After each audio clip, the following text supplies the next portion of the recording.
Welcome to Life by Design, episode 369.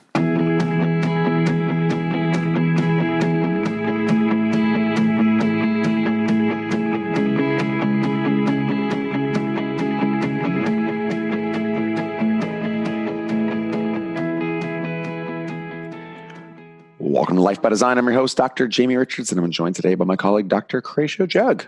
Nice to be here, as always. Yes, we are creators of Life by Design with many locations worldwide. Each week on the show, we discuss the principles and the practice of Life by Design. On today's episode, Horatio, we're talking about things that parents do in terms of successful children. So what are those, common traits among successful children who turn into successful adults? What did their parents do? And so, just looking at an article that we'll post in the show notes here, lifebydesign.com/podcast. You can find today's episode and you can see in the show notes, it talks about 9 different things that parents of successful kids do, some of which we're in agreement with, some of which we would disagree with. So I think it's really about sparking the conversation here today and having the discussion about ways that we can help our children along and help them grow up into well-actualized, well-adjusted, adaptable kids. Yeah, I agree. All right, let's talk about it. What do you think when I bring up this first one, Horatio? We'll just go through these, and you can share your thoughts about the. In fact, the first one says, "Don't tell them they can be anything they want." So that's interesting. Very opposite to what a lot of people think. Tell your kids you can do anything you want. You just got to dream it up. What are your thoughts on this? And obviously, the research says don't tell them they can be anything they want. I think the theme throughout all of these is to keep context in mind. I don't think it's, because you can read this a couple of ways. Like you don't read this like to discourage your kids from doing things that they like to do. But I think the lesson here is not to create this false hope of this is going to lead to this. You're going to be a professional athlete or a professional musician. How about just more contextual in terms of encouraging the child to have fun and to work hard at whatever they're interested in. Yeah, I think you also don't want to discourage if someone has a passion in a certain area. It doesn't really matter to me that, as it said here in the article, 1% of jobs fall in these categories, say musicians or athletes, or the kind of jobs that people dream of as children. If that's their passion and that's something that they, are motivated by, then why not develop the skill set or develop that passion? I think the reality is that you can use those skill sets for other jobs. So to say, you're never going to be a musician, well, maybe you're not going to be a top selling, Grammy celebrated artist, but it doesn't mean that, you can't use your skills as a musician to do something else and to have some other type of job that would still make you happy. Well, I think that's exactly the conversation, right? Is okay, this is what you want to do. Mm-hmm. Now, what do I need to do as a parent to make sure that you're able to do that while still, meeting all of the other challenges of being an adult? Sure. Yeah, I think, we talk about our children being well adapted. That's something that, Dana and I have always said is one of the main goals is, how do we make sure that they can adapt to the world? Because the world's not going to adapt to them. The world's just going to be the world. And the world doesn't care. The world doesn't really care about them. It's not out to, it's not conspiring to help them, and this might go in opposition to what a lot of people think, but, the universe doesn't have a plan that's mapped out. It just is. And it doesn't care about me or you, but I care about me and I care about you and my kids and my wife. And if we can teach our children how to be adaptable to the world, they're going to have a much better life than if they think somehow that the world's just going to help them out and there's really not a whole lot they have to do about it.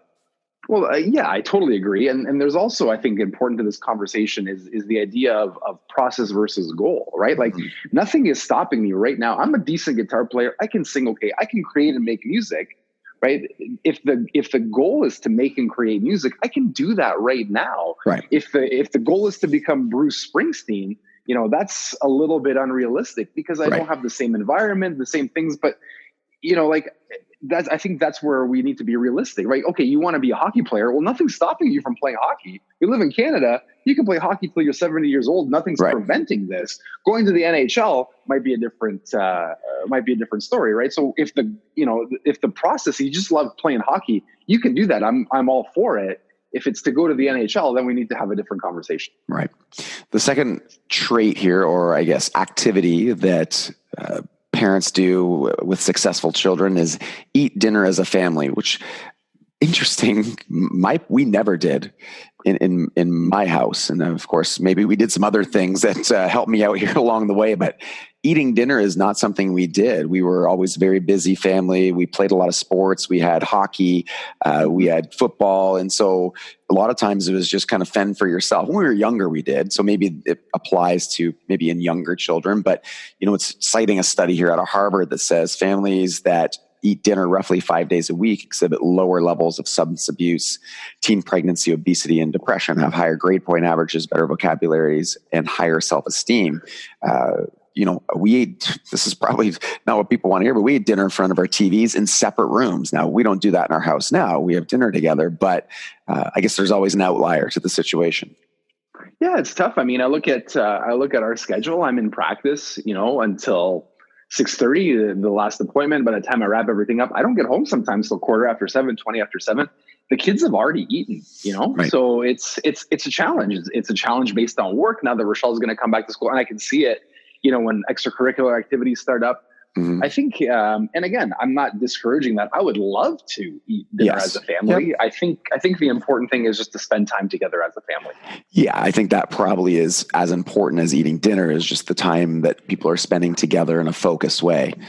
The third one here, enforce no screen time. We've had this conversation on the podcast before. I'm not fully against technology, and I know a lot of people. It's funny how many people are against technology for children, but I see very few kids that have no exposure to technology.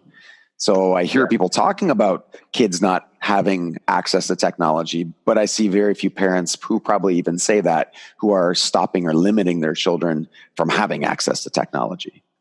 It's a tough conversation, man. It's 2019. This is the way that people communicate. I think the best way to live with this one is just to model the behavior that you want from your child, meaning you get less addicted to your phone and doing dumb things online. Right. And then give the child another option, right? Like the option for most kids that I hear is don't do that. Well, don't do that. Right. Do what instead? Right. It's not an exciting proposition versus, hey, I'm going here, come with me, let's go get ice cream, whatever the conversation is. That's much more, not that teenagers are going to be that excited by that all the time, but it's a much more exciting proposition than put the phone down. Right.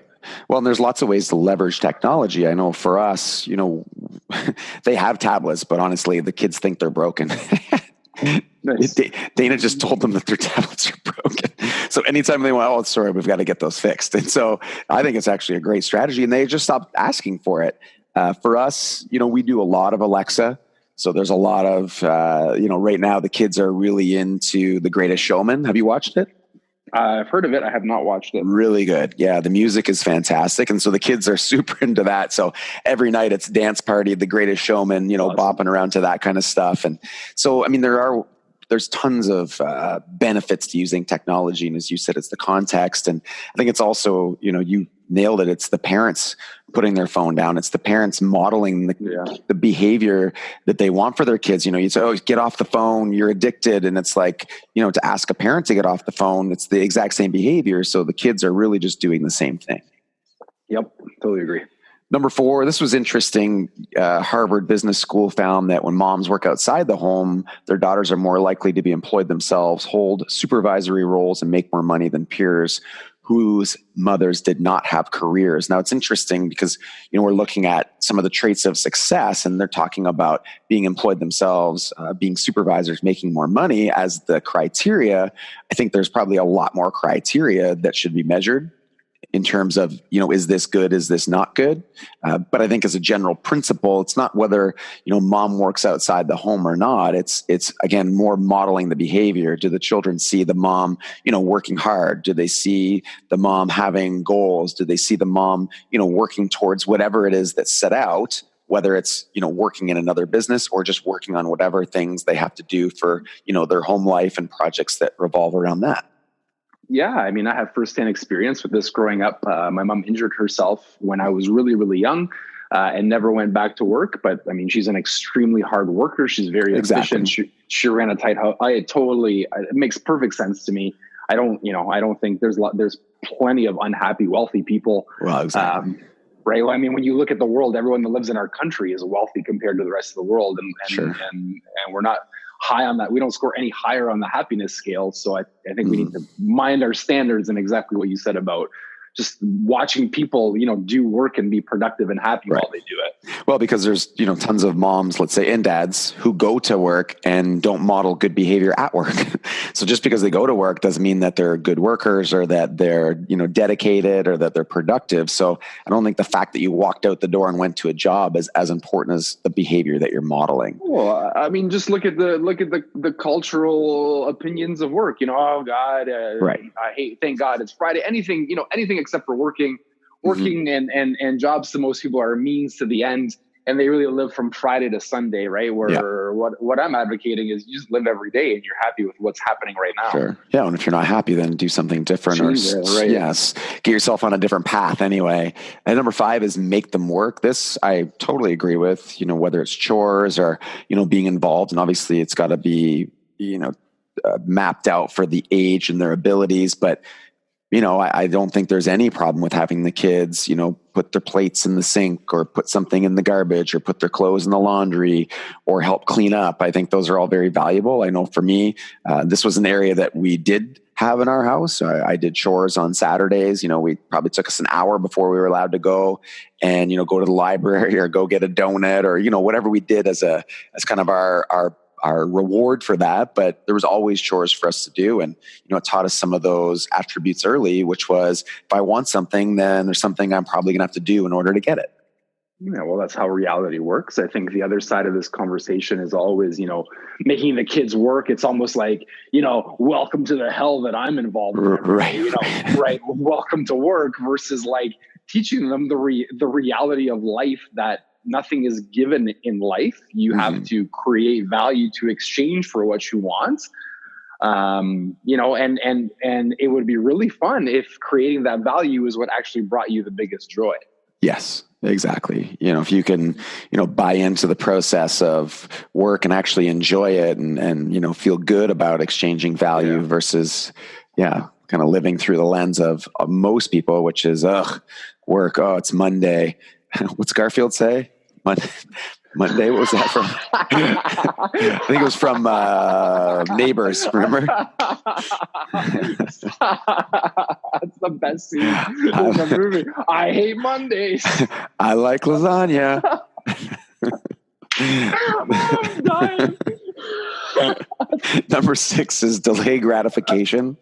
This kind of goes back to what you were saying earlier, which is, I like what they're saying here in this article, just talking about some of the research and how top performers in every field are more consistent than their peers. And I just think that is such a huge, huge concept and a character trait. What's on the wall here in the gym is you help coins show up, work hard, get results. I say it all the time, rinse and repeat. Probably this is one of the top, 2 or 3 I think traits of people who are successful is that they're able to consistently do what they need to do over and over and over and over and over and over and over and over, repetitively at extreme lengths in order to get a result. Whereas people who are not successful, they're very quick to give up. They're quick to change and shiny penny, squirrel, and they're on to the next thing. Yeah, I think we have to be careful again. I feel like I'm a broken record with all these things. You got to mind what your standards are. Results. Well, okay, which results? Like, if again, it's about loving the process and what you're actually doing. And once you can start to do that, the gratification will come instantly. I just like doing this, Jamie. Well, I like recording the podcast and talking to you. So I don't, there's 3 people that listen to this at the end of the day. We keep doing it because we like doing it. Right. Yeah. Number 360 something today, Craig. Exactly. And no sign of like, I don't know, here's the conversation. Well, not a lot of people are listening. Well, I don't, I'm happy if this can provide value to somebody, but I just kind of like chatting. Yeah.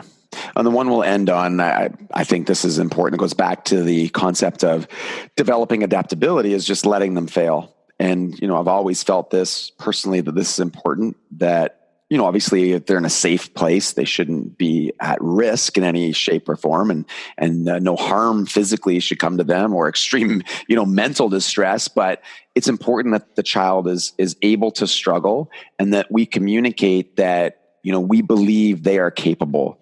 And, I know for us anyway, a common statement with Andy and even Scotty is, I believe in you. I believe you can do this. Of course, I can't do it. Like, I believe in you. You can do it. I know you can wipe your own bum. I believe in you. It's true, awesome. Right? And sometimes it's just, you have two little ones yourself, and, they just get in this place where they either want you to do it, they know they can do it, but, they're just totally playing you, or they've got themselves in a rut where they fully just don't think they can. And once they see and hear that you believe in them and they take the step and they can do it, I mean, whether they do it every time, at least they're able to recognize the ability within themselves to do that. And then that translates into the next thing and the next thing and the next thing. So, I think just as a general theme here at Croatio, and there's lots more we could go through, but the general theme here is that, be attentive to your children, be present. Each of these has to be taken in context, because you can go either way on some of these. I think at the end of the day, it's really about, are you engaging your children? Are you conversing with them? Are you, having time that is together, that's focused, that's not distracted by other things, whether it be technology or, whatever else can pull you away? It's not necessarily the amount of time that you spend with them in terms of that. I think it really truly is the quality of time. I know that sounds like a cliche, but it's a cliche because it's true. And then, give them a chance to grow, give them a chance to step away, to become independent, to fall down, get back up again, and just let them know that at the end of the day, you believe that they can do it. Oh, dude, challenge. The hardest thing about parenting, man, is knowing where that line is, because it shifts for everything every day, right? Between like pushing them too hard and being that person, or coddling them too much. Yeah. That reminds me of, what's the movie with the drums?